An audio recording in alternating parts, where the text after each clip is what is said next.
Hello, everyone. Welcome back to Rich's Podcast Land. And today we will be having James Marler that is going to be our guest for the interview. But before we get started, how are you doing today so far? I am doing great, Richard. Thank you so much for having me. How are you doing? I'm doing very well. Thank you for asking. It's really such an honor for you to have in my podcast series. I really appreciate it. My pleasure, man. I'm excited to come on here and talk with you about anime and all kinds of good stuff. Yeah, I have a lot of questions to ask you about them. But further than ado, let's get on with the questions, shall we? So Let's. here's my first question. How is it like to become a voice actor in many anime shows that you voiced at? It feels surreal. It doesn't seem. It seems kind of like like a dream come true kind of thing. So there's a very surrealness about everything, and I always geek out. Anytime I work on anything. So. Hmm, that's really great to hear. I'm glad it's going really well. Which leads me to the most important question I need to ask. hmm. How did you became interested in acting and what inspired you to pursue this as your career? Since where did this all started? Ooh, that's a very good question, Richard. Are you sure you're ready for the answer? I sure am. Okay. So growing up, of course, I watched television with my dad and brothers and everything like that, just like everybody else did. So growing up, I was always kind of a wild kid, acting out, and you know, um, I just watching different animes growing up,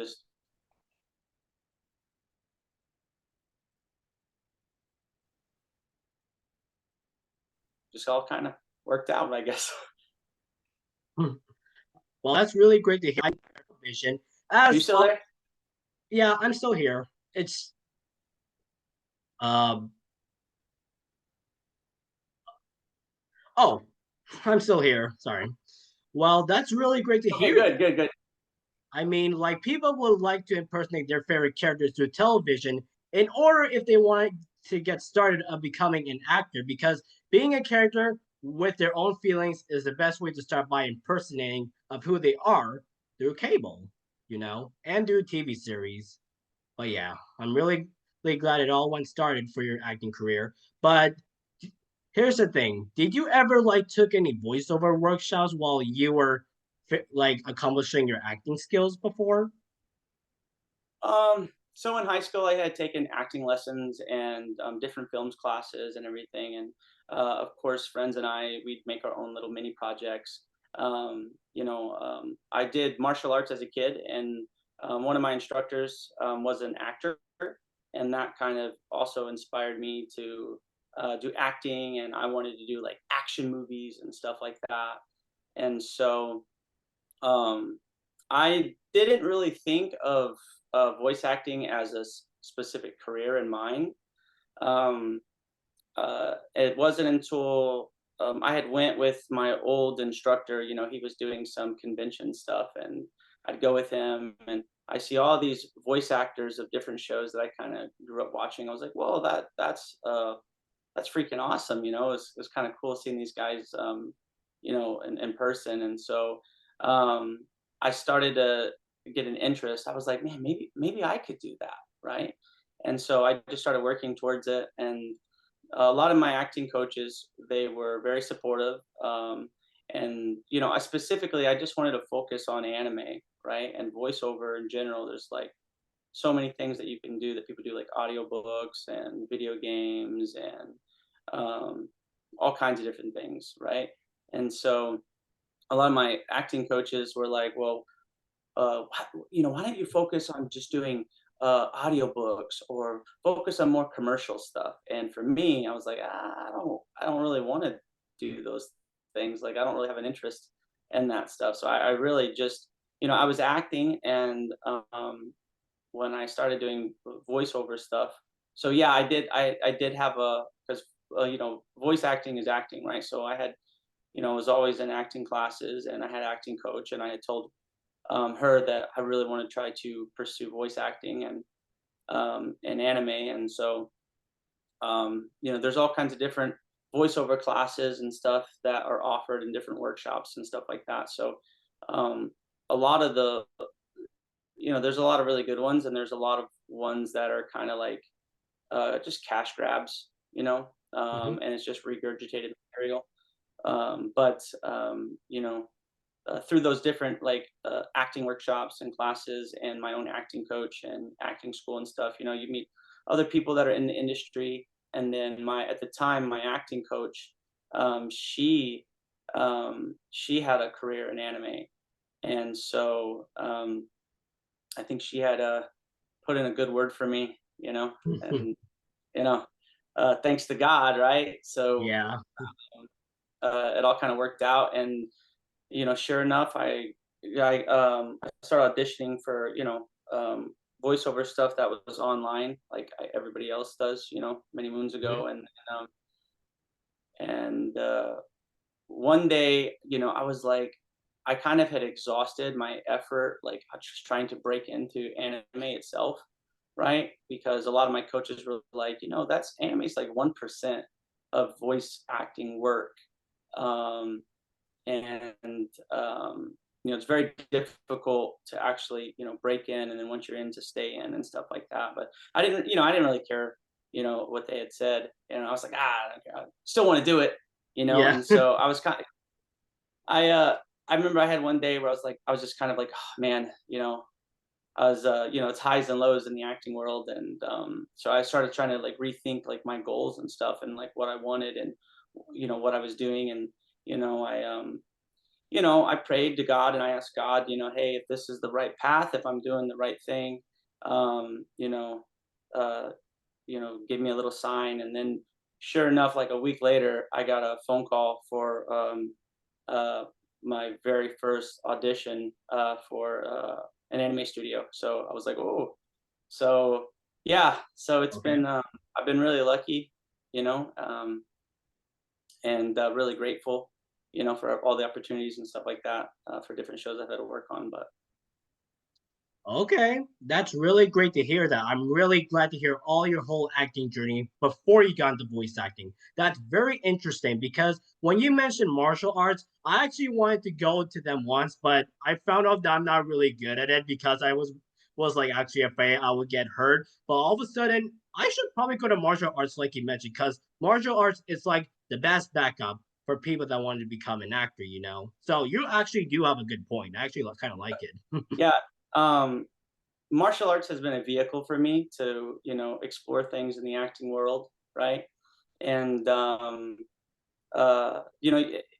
funny thing, you said something. You said that, well, I wasn't very good at it, but the truth is, uh, sucking at something is the first step to getting really good at it. So Yeah. it doesn't matter if I started martial arts when I was like 6 or 7, right, in between kindergarten and first grade. And you know, they say the best time to start is when you're little, and the next best time to start is today. So Yeah. it's never too late. Yep. True. Okay. Here's the next question. Hmm. How's it like being the voice of Toby Morrow from the famous all-time childhood anime Urusei Yatsura, which you voiced in the reboot, which is very awesome. Yeah, yeah, yeah, yeah. Cool. So I like this story. I like Toby Morrow. So when I first saw, okay, so about a year prior, I think I had saw like an announcement, and I wasn't really familiar with the franchise at first, right? Hmm.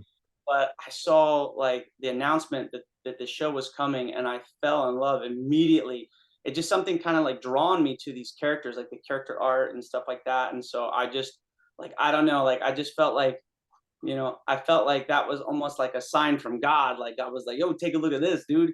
And so right, and I just remember thinking to myself, if I ever had an opportunity, even to audition for the show, I would just be like, whoa, like that would be amazing.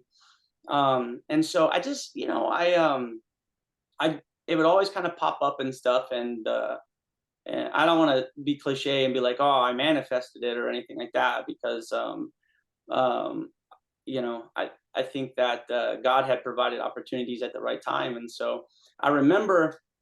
geeking out that the show was going to come out. I was really excited about it, and then I got an email from one of the studios that I work with, and they wanted me to come in for an audition. Didn't say what the audition was for, so I come in. If I remember correctly, I signed an NDA right before the audition, and then I go in there, and as soon as like I get in the booth, it pops up, and I'm the show, and I was like, oh my god, what? I get to audition for this? Whoa, this is insane. And so I was kind of like just like just super stoked, right? Yeah. And well, anyways, audition I think lasts like 20 minutes, right? And a week went by, I didn't really hear anything. And that's just kind of how the industry goes. You submit it and forget it, kind of thing. Um, but I just remember praying and thanking God for the opportunity. I remember like thanks like for allowing me the opportunity to audition. And I think like a month or two had passed, Hmm. and then I got another phone call from the studio again. They said, "Hey, would you like to come back in uh, for another audition?" And Hmm. I was like, "Oh yeah, I'll come in." But they didn't say what it was for. I didn't really think anything of it. So I went back in for another audition, and it was again for the same show. And I was like, "Whoa, this Hmm. might happen. Like this might happen." Um, anyway, so um, fast forward a little bit, um, and the show got announced, and you know. Um, I was excited. I saw the whole cast that was on there. I was stoked. And when the first, because I came in at the second season, I believe, right? And so I think it was. I don't remember, but anyways, so I was, when it first got announced, I was kind of like, oh dang, well, I guess it wasn't meant to be, right? And so I ended up going off to Japan, right? I think like shortly after the show. No, no, no, no, Hmm. before the show had got or the English cast that came out or whatever like that. It was after my like last audition. I went off to Japan like a week later, and then while I was in Japan, I just kept seeing Lum everywhere, like just different everything. So I was like, oh, Hmm. like I just like, well, that's a sign from God. That's a sign from God, and blah blah.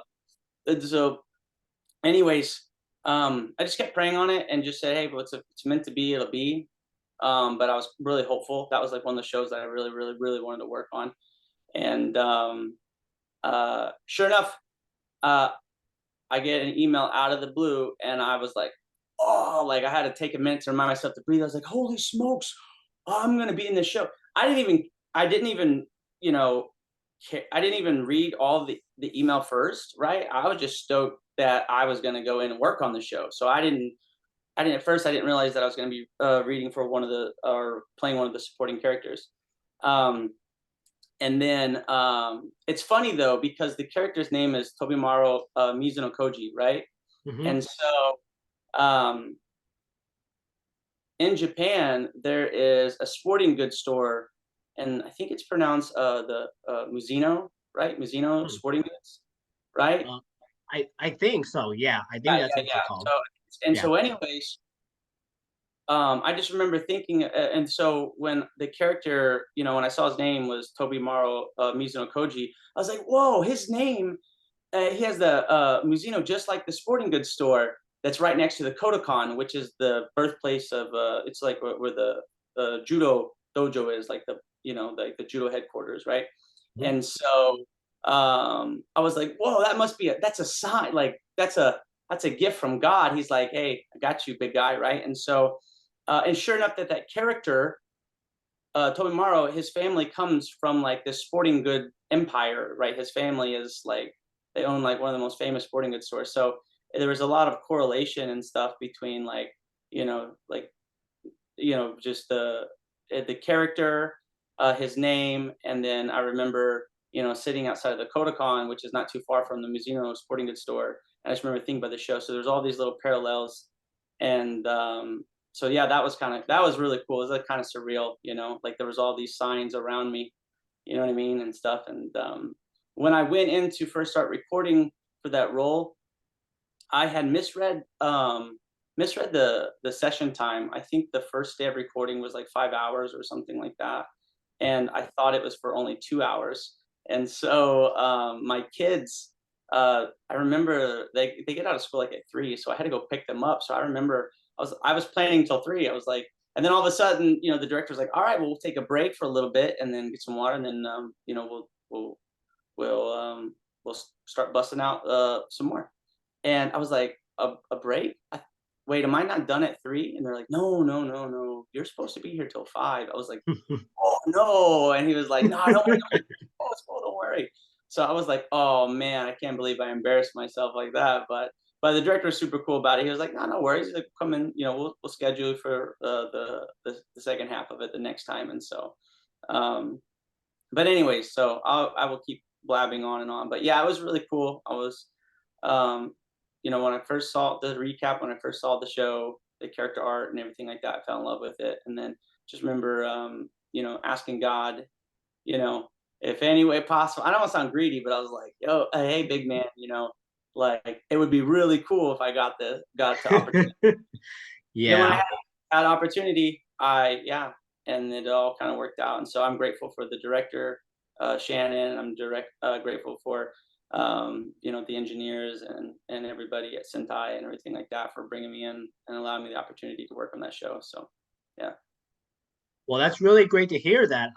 Yeah, since I'm sure God, he actually really likes enjoys you voicing Toy Mara from Ursa Yatsura because your voice is like a perfect fit as Uh, English for the character. well, thanks. I appreciate that. I mean, I think personally, I think if you work hard, Yeah. God creates opportunities, but it's also the director and the engineer, they play such a huge part in bringing that character's voice, to life. Mhm. But yeah, it was a lot of fun. So I'm glad you liked it. I'm glad you liked the show. Yeah, I really do. I mean, I actually kind of remember like watching the A's, like the series back in, I think it was 2018, and I actually remember like having a great time. I mean, there was like a few of the English dub of the episodes, which was like Michael Skinker, um, but I know his name is Michael, and he was the voice of Ataru Moriboshi in 3 of the episodes of Urusei Yatsura. But unfortunately, the whole series wasn't dubbed, the original, Yeah, sadly. was that like those were like it was dubbed in the UK, right? Were those British actors or something? Oh, I remember the UK, the Okay. ones in the UK, it was a few, but it wasn't much, honestly. Mm. Yeah. But I'm really happy you had a good opportunity to earn that role. Like, speaking of it, did you ever like stay in touch with any of the other cast members like Jade, Nathan, Jack, or something? So I saw Nathan not too long ago at a mutual friend's birthday party, and we played Ninja Turtles. So that was cool. Oh, Um, yeah, and then I follow Jade online, and she's doing all kinds of great cosplay stuff, yeah. and Jack has had some really good success to Co, right? So, but yeah, sure. I know Nathan, and they're both great guys, and they do awesome work. Yeah, those are really awesome people to work with. I mean, those people like Jade, her cosplays are like really awesome. Like the good fact that she tried to cosplay as Lum is a perfect match. Yeah, Yeah, I saw that. I was like, oh, that's pretty cool. That's cool. yeah, Now, see, I couldn't cosplay as Lum, so yeah. Cosplay suits could be really expensive. But like some of them are like $90 to like 140. I couldn't even afford that to begin with. Hopefully, if I could save some to like cosplay, for the cons and stuff. you know? yeah. I had an old student of mine. When he went off to college, he's like a professional cosplayer. He did this really cool Chainsaw Man cosplay, and I remember I hadn't seen him in years, and then all of a sudden I was at a convention walking around, and then all of a sudden like he takes off his helmet, and he was like, "Master Marler," and I was like, "Dude, what's up?" And yeah, so it was pretty cool. And then like his little all the work, like he sh- like he it takes months and months and months of preparation, building and planning to go into all these different, you know, cosplay outfits that he has and stuff. And so I was just so blown away about it. I was like, holy smokes, dude, you're so creative. Yeah, that's really great to hear that. I mean, who is he dressed up like? Is he Shredder or I don't remember the costume, but you remember that you mentioned that he has a helmet, so it has to be He was, um he was Chainsaw Man. So he oh, had the Chainsaw Devil. So he was cosplay as Dingy. So he had that. And then I think he did a couple other cosplays from some video games. I don't remember the name of them, but he like walking on stilts and stuff or whatever, like some giant robot thing. I don't remember what shows it's from, but it was pretty cool. Yeah. yeah, that's really good to hear. Yeah, Chainsaw Man, he's such a cool character. I still need to finish watching it, honestly. I'm still in episode 9, and I still have to finish the whole series before I could get a chance to meet Ryan. Trust me, Ryan is really cool once you meet him. He is such a legend. Trust me, he is. He did a great job. I remember I worked on a couple episodes of Chainsaw Man, and I remember the first time I was in the booth with Mike McFarlane's the director of that, and I just remember, you know, hearing the music for the first time, and like you're like so pumped as you're watching. I was like, oh, dude, yeah, that's a really rad show, and Ryan and everybody did a great job on that. Yeah, I'm sure they are. Yeah. All right. Next. Oh, wait, sorry. Final question. What are your dream roles would you like to voice over for your future? It could be like cartoons, video games, anime, or something that you would like. It could be anything. Um, you know, honestly, Richard, man, I'm I feel like a lot of the shows that have like struck my eye or caught my eye, I've had an opportunity to work on, right? I remember the first time I saw the show, To Love Ru, right? Hmm, I was like, oh, that looks, dude. I didn't know anything about it, but I was just like, wow, that looks, you know, really interesting. I'd love to work on that show, and then I ended up getting to work on that. And but I think I would like to do some more video game stuff. I did some video game stuff this year, hmm. some mobile games and stuff. So I'd like to do more video game stuff. It'd be a lot of fun. Um, uh, maybe some Ninja Turtle stuff. That'd be cool, right? Or Star Yeah. Wars stuff, right? Like maybe something with Star Wars that would be dope. Dragon Ball, right? I mean, who doesn't like Yep. Dragon Ball? So Or Demon Slayer. Demon Slayer is really cool. Slayer is a good show. You're right. You're absolutely right. So, yeah, I mean, um, I think anything that might be like Super Sentai based. You know what I mean? Yeah. So anything like that or Kamen Rider stuff that might be kind of cool. Some animes like that coming out. I don't know, but yeah, I think any show that's maybe in those kind of realms. I did a show called Get a Robo arc, and that you know they have like that's kind of Power Ranger s. They have like you know 3 different pilots with different you know crafts, and they turn into like you know a giant one. So Yeah. that's Yeah, that's really great to hear. I mean, hopefully if there's a chance you could voice them in the future, if they ever choose you, it will come to a reality. But we'll see. We'll see what happens. yeah, it's all up to the big man upstairs, right? Yeah. All right. This is it for this episode. Thank you so much, James, for joining here in my podcast series. It really means a lot. Thanks, Yeah. Richard. It's a lot of fun talking to you about all this fun nerd stuff. I like geeking out with you, so it's a lot of fun. Yeah. Yeah. It's really such an honor to talk to you. Hope you have a great day and hope you have a wonderful holidays because it's November and Christmas is about to arrive. So stay awesome, stay positive, and stay happy for all of your fans. You got it?